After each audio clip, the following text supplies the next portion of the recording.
Hi everyone, I'm Adrian Warnock, and I'm here with the other members of the leadership team of Blood Cancer Uncensored.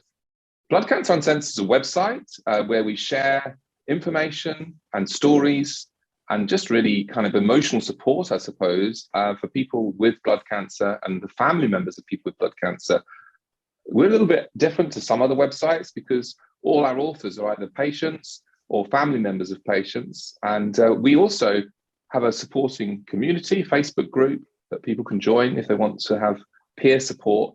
And then once a week, we also have a Zoom call. And as I say, I'm here with a team of people who help me to run the website, but also the Facebook group and also this Zoom call that we have once a week. So I was wondering if everyone could introduce themselves, please. So I'll go first to Sue. Sue, would you mind introducing yourself just briefly and say who you are and where you're from, what your diagnosis is, and why you got involved with this and what your hopes are for our group? Sure. So I'm Sue White. I live in the north of England. Only actually since last year we relocated, kind of retired and moved nearer to family. I'm married to Nick. I've got 3 grown-up children and 2 little grandchildren, which is most of the reason why we moved. So my diagnosis is CLL, chronic lymphocytic leukemia. It was kind of picked up in 2017, but I was formally diagnosed 2018.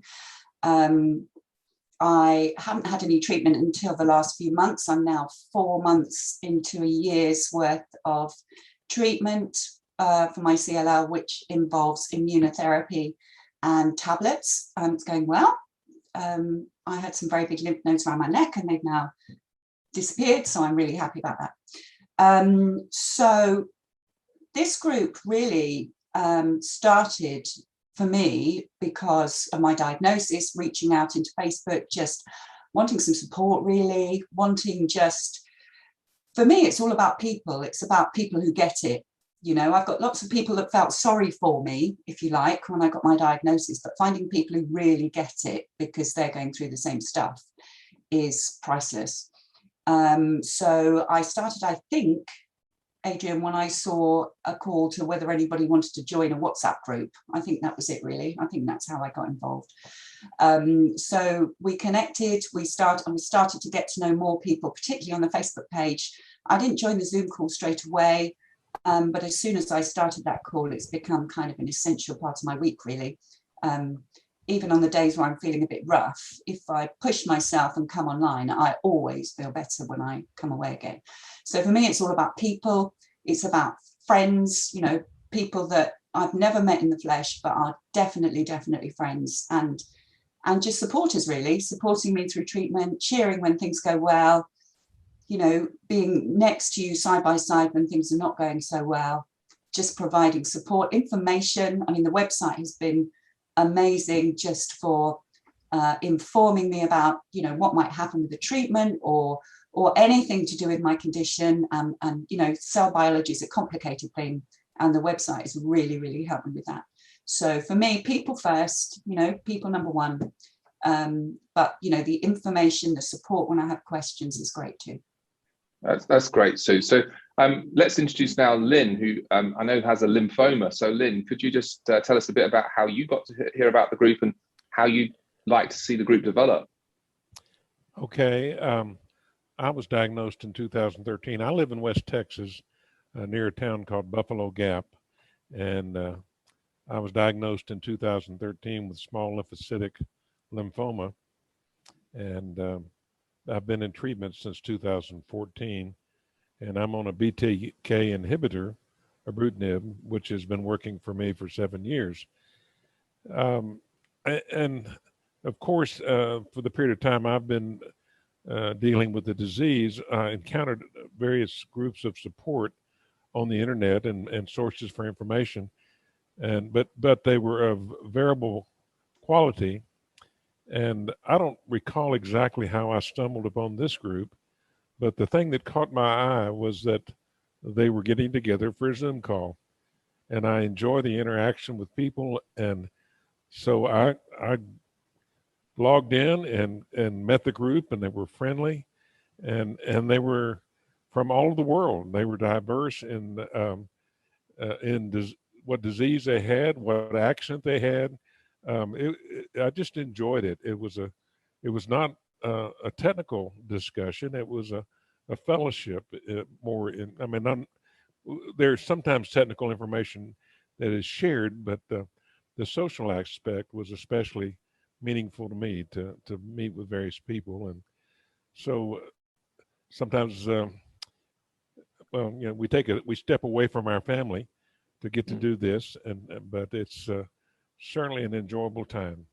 And Lynn, you just recently published your first post on our website, all about going for a walk and how you could only manage to walk for 5 minutes. I'm just wondering, are you still walking for 5 minutes, or you pushed it a little bit further, or how are you getting on now? No, it's still about the 5 minute mark, but I deal with some other side issues, and that's a topic that we might discuss likewise on that we deal with our comorbidities, other diseases that we deal with. And one of the issues I have is pulmonary fibrosis of unknown cause. So that's another issue, that you get oxygen depleted. But anyway, yeah, it's still important to be walking, and I'm trying to walk to get more strength to and more capacity in the lungs and better overall condition, because our doctors do tell us that that's important. And as we get weaker with age and side effects of our disease and so forth, it's pretty much slaps us in our face when we're dealing with fatigue and issues with our immune system and so forth. Yeah, and you're right. Some people actually find that the fatigue gets improved if they're able to do a bit of exercise. Not very easy sometimes to motivate yourself to do that, or to do that if you're feeling side effects and symptoms, but well done for pushing on there, Lynn. So I think we'll move now to Lisa, who has a leukemia. So Lisa, would you introduce yourself and perhaps a little bit about what you think this group is about and what you're trying to achieve through the group? And you've been with it right from the beginning, really. Thank you. I am Lisa. I live in the western part of New York State, and most people know about New York City, but there are other cities. So I am near Rochester, New York, in the United States. And I learned about the group indirectly through Adrian wanting to start a WhatsApp group, and joined that group originally. And then the COVID pandemic hit and everything changed completely. And born from that came the Facebook page and group and the website and the blogging and all of the things that went with what I felt that good support was for. And in 2017, when I was diagnosed with chronic lymphocytic leukemia, I wanted to blog and I had no idea how to do that. But this became a reality for me in 2020. And so we've gone from there. We had the weekly Zoom meetings, which honestly, I didn't get fully involved probably until maybe about a year ago or in August. But now that too has become very, very important to me, that we're able to get together kind of like a second family. I do feel the same as Sue. When we can't get together, I feel like I missed out on a family reunion. And I love the whole thing in its entirety, in that we are building resources for folks to have a go-to place where they can get answers. There's so many questions that people have, and we're providing that. We are also providing support for folks in the situation where they feel like they're totally lost. They don't know what's happening or what to expect. So we're building on that. And of course, the excitement to me is getting to meet new people, and the possibility of, honestly being able to meet all of you face to face one day. That's very important to me, and has become a dream of mine. So as we continue, to grow and to expand, I'm very thankful for this group of administration folks that have come together, and for what we're all doing together to support and educate people who are literally lost in the jungle right now with their diagnosis. So I'm very, very pleased with that. Yeah, and I guess we're still lost in the jungle a little bit, but maybe we've got a little bit of a map, and we're kind of yelling to each other every now and then and say, it's this way, it's this way. So really, last but by no means least, I'd like to introduce you to Phil, who's another Brit. So I was, we're a mixed team of Americans and Brits, and men and women. So Phil, would you go ahead? Yeah, so my name's Phil. I'm in the northwest of England. I'm a father of one, and I was diagnosed last year in 2020 with small lymphocytic lymphoma, the same as Lynn. I joined the group at the beginning of this year, so sort of January 21, basically looking for sort of some emotional support and sort of technical support in understanding my condition a bit better, which eventually led me to seeking a second opinion, largely at the advice of our good Adrian here, which was extremely beneficial because it's led to me recently going through radiotherapy, which has led to a significant improvement in my condition. The group for me really now, like the others have said, has become much like a sort of second family and a weekly family reunion through the Zoom calls. And for me as well is something I personally find getting from it is now something I'm sort of supporting others and helping them find the information and support that I needed when I started out on this journey, and giving it to other people. Yeah, and I mean, you actually wrote an article about the vaccines, and I guess, well, I don't want to put words in your mouth, but I think you told me that it was largely because you found it difficult to figure out what vaccinations you needed. So tell us more a little bit about that. Yeah, so it's an area that I've found across various countries, but especially here in the UK. Immune compromised people, such as those of us with blood cancer, are really supposed to receive a variety of non-live vaccines to protect us because our immune systems are compromised. But very few doctors, both general practitioners and the hematology and oncology consultants that we see for our cancer, seem to do very much about encouraging us to get those, or giving us any education on what we should be having. There are resources out there, official and otherwise, that can provide this information, but getting it all together in one place seems to be a bit of a challenge. So inspired me to write that up myself.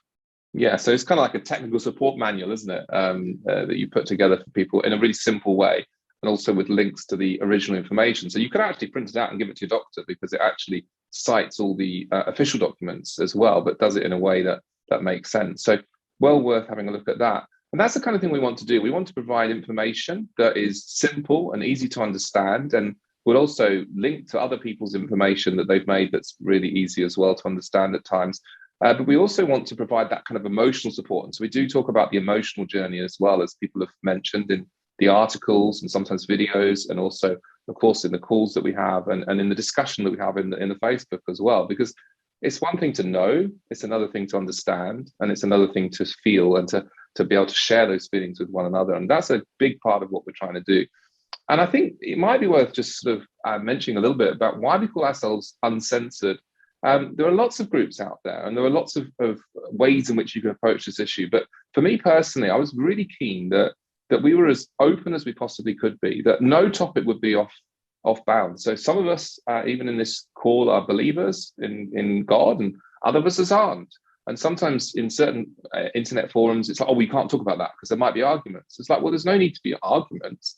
But if it's important to us, and if it's affected, our cancer, then why shouldn't we talk about it? And so it's not as though that's the only thing we talk about, or even the main thing we talk about. But every now and then, in the articles or in the comments, you'll see weaved in someone talking about their philosophy, if you like, of life, or how they're facing it, how they're coping with it, how they're dealing with it, whatever that might be for that as an individual. And I'm always scouring for that kind of information and wanting to know tips, really, as to how to go down that journey. And so we don't want any subject to be offline or to be. So there's very, very few rules. We're very proud of that. I think we've only got about 3 or 4 rules or something now. Perhaps one of the main ones is about trying to make sure that things are accurate and sort of reference and evidenced. If you're going to make claims, it's one thing to say, look, this has worked for me. It's another thing to say it will work for everyone. So we're quite keen on no fake news, for example. But other than that, there's not a great deal that we're particularly worried about in those forums. And I don't know if anyone wants to chip in on this, on our sort of philosophy, because as a team, we really want to have quite a light touch. And it's been quite a nice thing that although we've got like 400 people in the group and it's been going for a year, we haven't really had any major kerfuffles. I think that's partly because we're treating people as adults and giving them a lot of trust to actually respect one another. And if we do need to disagree sometimes, to do so agreeably and without being disrespectful. But maybe one or two other people might want to chip in a little bit on our philosophy of how we admin the group. Well, I would like to say that I think that it kind of trickles down from our leadership. And I think that our members really catch the spirit of that and see that we're respectful to everybody and how we react to everybody that we chat with on there. So I think that's helping a lot. And also, I mean, maybe it's just a great realization that we're all scared, we're all afraid, or like we mentioned earlier about the jungle, that we just need to give each other space. Yeah, I think that's right. Sometimes it's easy to sort of take offense, and then people will kind of throw a comment and say, oh, what you just said offended me. And it's like, well, hang on a minute, maybe the problem isn't with the person that wrote that, but with the person taking the offense. And so we try and encourage people not to take offense, but as you say, to sort of be easy about things. And sometimes we have that discussion amongst ourselves, don't we? I was just thinking about something I said just the other day where I was a bit irritated by something, but it was just because I was a bit irritated. It wasn't something that anyone had done wrong. And so you guys said, just, it's calm, it's okay, Adrian. And sure enough, we just left it, didn't we? Yeah. I think as well that we work really hard. I mean, as a team between us, but also reaching out to people, we work on relationship. And I think that when you have good relationships, then I think that when you disagree, quite often you can say that's not going to affect our relationship because we're friends and we walk together. We often talk about being a blood family, don't we? Yes.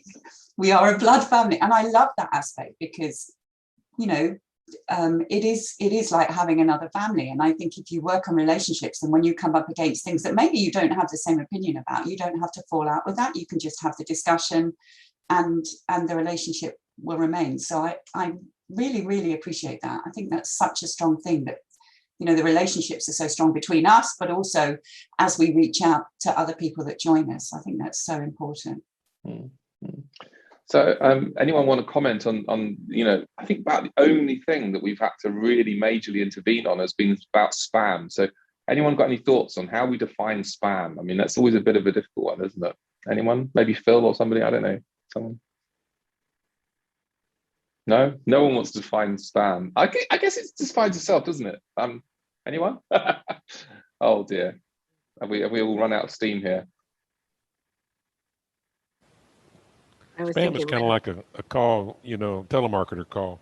It's something you don't want, and it upsets you. But I'm involved in several other groups, and we used to have somebody periodically throw something up there about I'm available to do this service or that service, and that was not the function of the group to be advertising what you did. And so I cautioned the person about doing that, and then lo and behold, a week or two later, they did it again. So I said adios, clicked it, and they were no longer a member. And but the problem you run is that you don't want a bunch of people advertising babysitting services and yard services and all kinds of things on a website unless that's the purpose of it. And that's certainly not the purpose of our website. Yeah, sure. And generally, we don't have a problem with that, do we? But go ahead, someone. Lisa. Well, the people, the situations where people join and then within 5 minutes of us accepting them, they say, we're hooked up with this special doctor who has the answer to your problems with a link posted. That's definitely number one on my list for being shady and inappropriate for our group. They haven't even said hello or what kind of cancer they have, because they probably don't. Yeah, sure. Yeah, that's great. So Phil, any thoughts on the philosophy of our adminning? Just to sort of add to what Lynn was just saying about advertising services, we recently had someone apply to be a member who stated in their application that they did not have cancer. And when I contacted them to ask what their interest in joining the group was, they were quite open and honest about the fact that they worked for a healthcare company and were wanting to advertise to our members about offering the latest cancer treatments to them and providing transport to their country for treatment and whatever. And obviously had to explain to them that is not what we're about. No, our group is for support, not for offering services. Yeah, but I mean, we've taken the attitude as well, haven't we, for certain things. Like one of the interesting ones is market research, where sometimes there's a legitimate reason for people wanting to gather stories and information about patients, but we won't let those people into the group. But we would be prepared to sort of share about that in the group and say, look, if anyone's interested in this, they can do that. And but we don't want people in the group that don't have either a blood cancer or a family member. We've been quite clear about that. It's a very safe place for people who have a blood cancer or who have a family member with one. And as far as I know, pretty much everyone who's slipped through the net has done that. Although it's amazing how some people can tick boxes and things, and then it turns out that's not the case. But in general terms, we've had very little to do with admin. Sometimes I think we don't really do that very much, but I guess we set the tone, and that's what we're trying to do. And I hope that this video gives a bit of an idea of that as well, that we're really a group of friends. And there's a much bigger group of friends behind us in the Zoom call and in the Facebook group and in the authors of the blog. And it's great that it's a group effort, really, that we're not all dependent on one person, because most of us are sick at times and we have energy problems, and we don't necessarily have the energy to do as much as we want. So there'd be a whole lot less information on that website if only one of us was the author. So so it's great, and what a wonderful group of people you are, and I'm very personally grateful to you all for being part of this. So thank you for just sharing, Phil and Lynn and Lisa and Sue, and I'm Adrian, and I hope you've enjoyed watching this little video, and it might inspire you if you're just on the website to take the next step and join the group, and if you're in the group watching this, that maybe you'll take the next step and join us on our Zoom call. Or perhaps even start writing a little bit more. One of the things I've noticed is that a lot of people in the group don't really write very much. And we'd love to see a few more of you start to write things. And, you can even start to write a little bit of an article in the group, or share something that you've seen on another part of the internet that might be useful, and begin to contribute, begin to give back to the group. And over time, I'm sure we'll be looking for some of the members of the group who do that to actually use some of that material over on the website as well and give it a bigger audience. So thank you for watching. Thank you for reading. Thank you for being part of the group for those of you that are, and thank you for being on the Zoom call for those of you who are. And if you haven't yet, I would like to invite you to take the plunge. We do break down into smaller groups, so you don't need to worry that you'll be swamped by loads of people. It's a great time and a great opportunity for us to meet one another. It's a great opportunity for us to meet one another and to as we've talked about, develop those bonds of friendship and feel that we're not on our own. I think that's a critical thing. You don't have to be on your own. You can be with other people that understand and experience what you've been going through. Thank you very much.